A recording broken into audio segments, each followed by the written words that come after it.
Hello friends, welcome to Rising Dream Academy. Friends, आज मैं फिर आप लोगों के लिए जीएस ट्रिक की एक बेहतरीन वीडियो लेकर आई हूँ। आज की इस वीडियो में मैं जीएस के 3 इंपॉर्टेंट क्वेश्चंस को डील करूँगी, जो कि ट्रिक के माध्यम से हम लोग याद करेंगे। ये तीनों questions examination point of view से काफ़ी इंपॉर्टेंट है।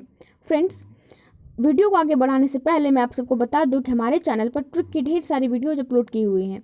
अगर आपने अभी तक उन वीडियोज़ को नहीं देखा है तो उन्हें अवश्य देख लें और आने वाले सभी प्रतियोगी परीक्षा में उसका लाभ उठाएं।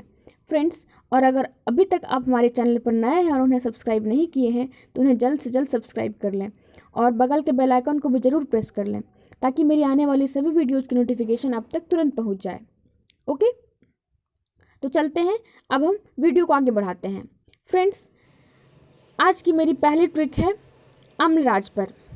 इस ट्रिक के माध्यम से हम ये याद करने की कोशिश करेंगे कि अम्लराज जो है वो किन किन अम्लों का मिश्रण है।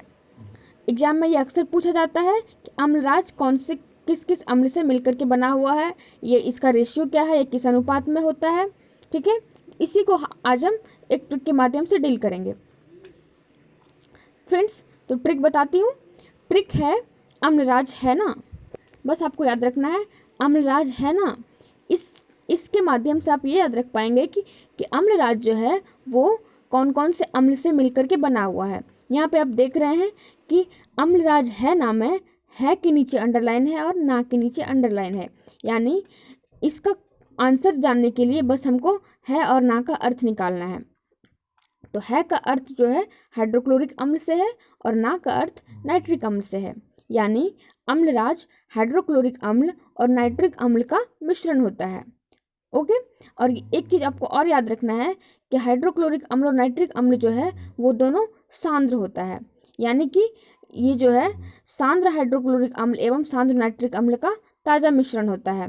अगर हम इसके रेशियो की बात करें कि किस रेशियो में होता है, तो ये 3:1 यानी 3:1 के अनुपात में होता है। ठीक है, ये नोट में मैंने लिख दिया, यहाँ पे आप देख सकते हैं कि अम्लराज 3:1 के अनुपात में सांद्र हाइड्रोक्लोरिक अम्ल एवं सांद्र नाइट्रिक अम्ल का ताज़ा मिश्रण होता है।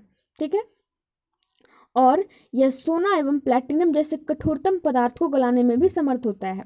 ठीक है फ्रेंड्स, ये एग्जाम में पूछा जा सकता है कि सोना एवं प्लैटिनम को कौन सा पदार्थ गला सकता है, कौन सी चीज़ गला सकती है, तो ये एक्वा रिजिया जो है वो सोना एवं प्लैटिनम को गला सकता है। ये कठोरतम पदार्थ को गलाने में सक्षम होता है। ठीक है, तो ये थी मेरी आज की पहली क्वेश्चन, और आई होप ये आपको ट्रिक अच्छे से समझ में आ गया होगा और ये याद भी हो गया होगा कि अम्लराज जो है वो किन किन अम्लों से बना हुआ है। तो ये है, आपको बस ये ट्रिक याद रखना है कि अम्लराज है ना, अम्ल यानी कि अम्लराज का मतलब हो गया कि ये अम्लराज, और है का मतलब हो गया हाइड्रोक्लोरिक एसिड, एंड ना का मतलब हो गया नाइट्रिक एसिड। ठीक है, अब चलते हैं हम दूसरी ट्रिक पे। आज की मेरी दूसरी ट्रिक एलपीजी के प्रमुख घटकों पर आधारित है। इस ट्रिक के माध्यम से मैं आप लोगों को एलपीजी के प्रमुख घटकों के बारे में याद करवाने का प्रयास करूंगी।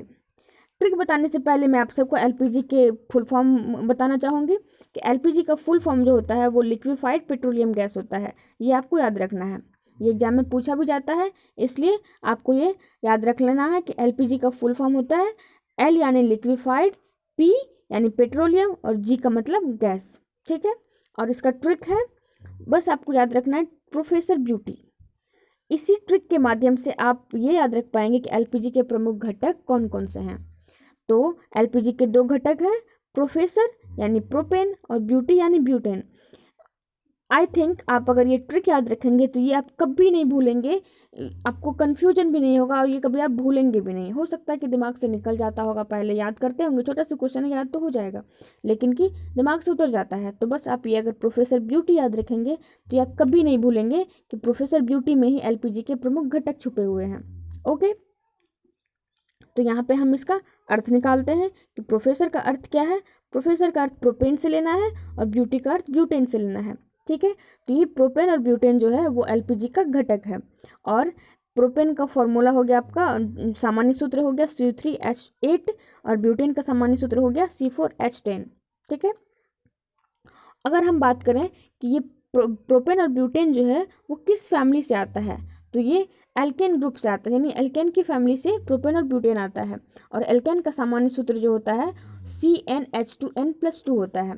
उसी फॉर्मूले पे ये दोनों फार्मूला आपका डिराइव हुआ है। ठीक है, मैं आपको थोड़ा सा और समझा देती हूँ कि CnH2n+2 जो है उसमें n जो है वो कार्बन का संख्या है, यानी कार्बन की संख्या को n डिनोट करता है। तो प्रोपेन जो है वो 3 कार्बन से बना है और ब्यूटेन जो है वो 4 कार्बन से बना है।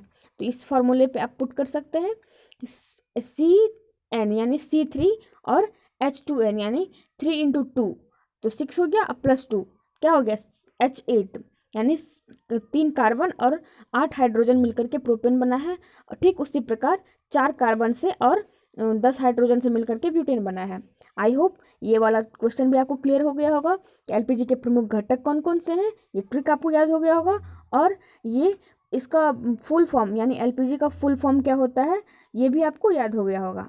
ठीक है, अब चलते हैं आज के तीसरे और अंतिम ट्रिक पे। आज की मेरी अंतिम ट्रिक है, इससे आज की तीसरी ट्रिक से एक क्वेश्चन क्लियर हो जाएगा। ये क्वेश्चन अक्सर एग्जाम में पूछा जाता है कि अजनबी गैस किस गैस को कहा जाता है। तो इसे हमेशा याद रखने के लिए मैंने एक ट्रिक बनाई है जो है अजनबी जॉन, यानी कि अजनबी का मतलब हो गया स्ट्रेंजर और जॉन का मतलब हो गया जेनॉन गैस। तो ये आपको याद हो जाएगा कि स्ट्रेंजर गैस जो है वो जेनॉन को कहा जाता है। अगर आप इसे कभी कभार भूलेंगे तो ये बस आपको ट्रिक दिमाग में रहेगा, तो ये कभी नहीं भूलेंगे कि अजनबी जॉन में ही हमारा स्ट्रेंजर गैस छुपा हुआ है। यानी अजनबी का मतलब हो गया स्ट्रेंजर और जॉन का मतलब हो गया जेनॉन। अर्थात अजनबी गैस किसे कहा जाता है यानी स्ट्रेंजर गैस किसे कहा जाता है, तो जेनॉन को कहा जाता है। ठीक है, आई होप ये तीनों ट्रिक आपको समझ में आ गया होगा, तीनों क्वेश्चन क्लियर हो गया होगा और इससे जुड़े छोटे छोटे पॉइंट्स भी क्लियर हो गए होंगे। फ्रेंड्स, आज का वीडियो आपको कैसा लगा, आज का ट्रिक आपको कैसा लगा, हमें कमेंट करके ज़रूर बताएं। अगर वीडियो पसंद आया तो इस वीडियो को लाइक करें, इसे ज़्यादा से ज़्यादा शेयर करें और ऐसे ही ट्रिकी, फनी और ऐसे ही इंटरेस्टिंग वीडियो पाने के लिए हमारे चैनल को सब्सक्राइब करें। Thanks for watching.